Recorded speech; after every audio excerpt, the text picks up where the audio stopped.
আসসালামু আলাইকুম রহমতুল্লাহ। প্রিয় দর্শক, আমার ফরিদপুর জেলায় ফরিদপুর গোয়ালজামট মাইক্রো স্ট্যান্ডে আশরাফুল কওমি মাদ্রাসা, প্রিয় দর্শক, সেই মাদ্রাসাকে বুলডোজার দিয়ে ভেঙে গুঁড়ি দিয়েছে। প্রিয় দর্শক, কারা দিয়েছে চলুন বিস্তারিত আমরা জেনে আসি। আমরা এই মাদ্রাসার কর্তৃপক্ষের কাছ থেকে জানতে চাই। কেন্দ্রীয় স্বেচ্ছাসেবক দলের আব্দুল কুদ্দুস মণ্ডল, তার নেতৃত্বে ফরিদপুরের যুব দলের সন্ত্রাস নাহিদ ইসলাম এবং আব্দুল আলীম কানুর পিতা কানু মণ্ডল এবং ইত্যাদি বেশ কিছু বিএনপির সাথে সম্পৃক্ত সন্ত্রাসগুলা এবং আব্দুল আলীমের বউটাও নিয়ে ছাত্রদের উপর অতর্কিত হামলা করে আমাদের শিক্ষকদের মাথা ফাটাই দিচ্ছে। এই সমস্ত মাদ্রাসার ঘরবাড়ি সব ভেঙে ফেলছে, বুলডোজার দিয়ে মাদ্রাসার এই ঘর ভেঙে ফেলছে। আমি আমাদের মাননীয় প্রধানমন্ত্রী দেশ নায়ক তারেক রহমানের কাছে এবং স্বরাষ্ট্রমন্ত্রীর কাছে সুষ্ঠু বিচার চাই।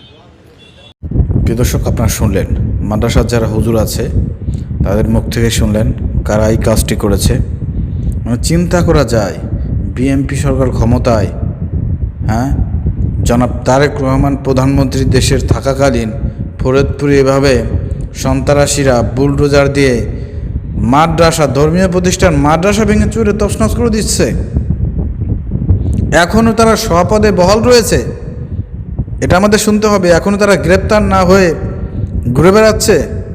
আশ্চর্যজনক ব্যাপার। এটা কি আওয়ামী লীগের শাসন চলতেছে?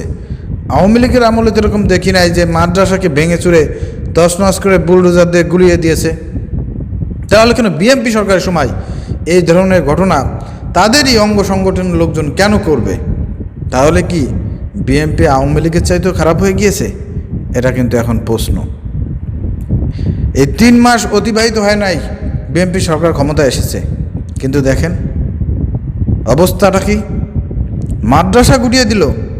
প্রশাসনের দৃষ্টি আকর্ষণ করছি, কারা করেছে তাদেরকে খুঁজে বের করুন, আইনের আওতায় দৃষ্টান্তমূলক শাস্তির ব্যবস্থা করেন। বেশি বেশি করে ভিডিওটি শেয়ার করে ভাইরাল করেন, যাতে প্রধানমন্ত্রী তারেক রহমানের নজরে যায় এবং যারা এই কাজগুলো করেছে তাদের বিরুদ্ধে যাতে তিনি ব্যবস্থা গ্রহণ করেন। এই জন্য বেশি বেশি করে ভিডিওটি শেয়ার করেন।